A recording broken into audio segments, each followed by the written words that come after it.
তো বন্ধুরা এখন আছি দেউলিয়া বাজারে।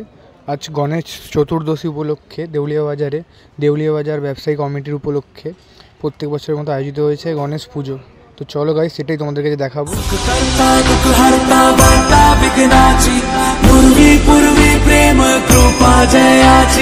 सर्वांगी सुंदर सिंदूराची कंठी सलके माल मुक्ता फळाची जय देव तेरा ही नाम पुकारूं मैं, साथ तेरा बस चाहूं मैं। तू आदि अंत महिमा तेरी हम पर बरसाए रखना, मेरी बिगड़ी बनाना जय देव जय देव। तो तार साथे एखाने प्रसाद देवा चलछिल। तो चलो प्रसाद नी और खाई प्रसादटा।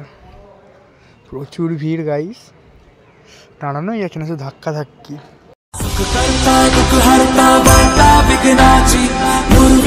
ফাইনালি প্রসাদ পেয়ে গেছি। তো এখানে পায়েস আর লাড্ডু দিয়েছে। তো গাইস, ভিডিওটা ভালো লেগে থাকলে প্লিজ লাইক করে দিও, কমেন্ট করে জানিও কেমন লেগেছে, আর অবভিয়াসলি সাবস্ক্রাইব করে দিও চ্যানেলটাকে, ভিডিও শেয়ার করো।